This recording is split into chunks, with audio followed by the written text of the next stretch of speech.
It's time for our weekly Mayor's Chat. Let's check in with St. Catharines Mayor Walter Sendzik. Good morning. Good morning, Bob. How you doing? Good. So the city put out a weather alert last night. You were watching. How are things in St. Catharines with side streets, and how many trucks were out?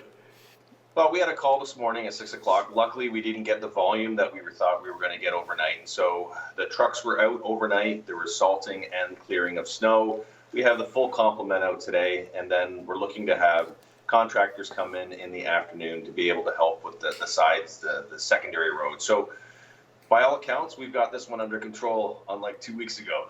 Yeah. Well, that's good news. But as Brian just mentioned, more snowfall this afternoon and tonight for St. Catharines. And his forecast is coming back.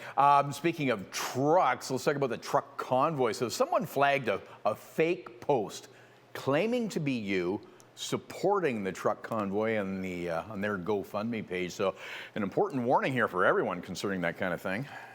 Yeah, and it was drawn to my attention, Bob, and it was interesting because, you know, they used a photo, the mayor's photo from the city's website. They misspelt the name, and it just goes to show, and the reason why we wanted to highlight this on our social channels was it just goes to show how easily disinformation can be brought into the community. And so these are the things that we have to be aware of. The trusted news sources like CHCH, those are the places where you want to go for the news, the trusted news, the stuff that we're starting to see on social media and that we have seen for a number of years now. Sorry, I didn't catch that, Walter. Can you say that again?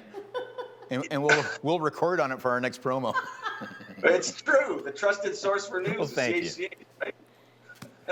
And that's what we have to remember as communities is go to the trusted source. And this kind of stuff is what we're seeing more and more on social media. And we got to be aware of that disinformation that people are trying to use to try and support polarizing views, which is never healthy.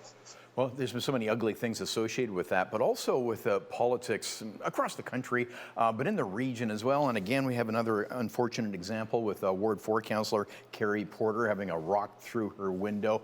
Where are we at on that? And I know there was a GoFundMe page that was raising some money for her, but there was a roadblock there from the integrity office?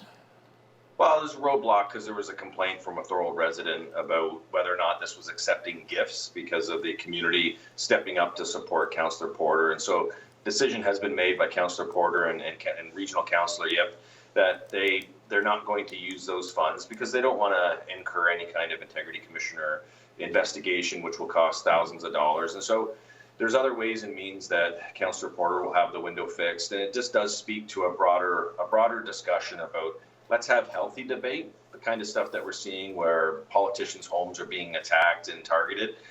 That's not who we are, and that never should be accepted by a community. And these are polarizing times. Just like I said previously, it's polarizing times, and people got to stop. They got to stop.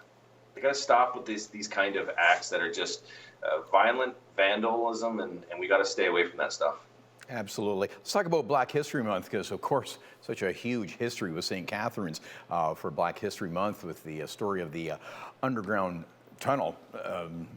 Or underground railroad, I should say, you know, and Harriet Tubman and all the connections with St. Catharines. Let's talk about the renaming of Centennial Park.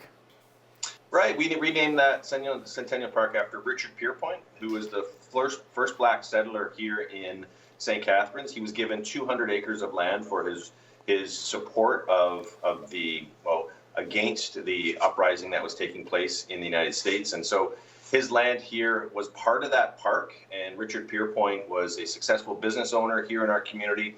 And it's important that we celebrate the successes of black people in our community, including things like the St. Catharines Orioles, which was the first black hockey team in Ontario. They were playing out of St. Catharines, called the St. Catharines Orioles. So what we want to do over the next month with the help of Black-owned 905 and Natasha Bell is celebrate the history and also the businesses and the people of our community that we're able to show and showcase their stories. And that's what's important about Black History Month, showcasing all the stories. Absolutely. Well, thanks for sharing your time with us as you do weekly, and we'll chat again next week. St. Catharines Mayor Walter Sendzik. Take care, Bob. Got to go get my shovel. Yeah. Hey, make it a big one. Not like that other guy.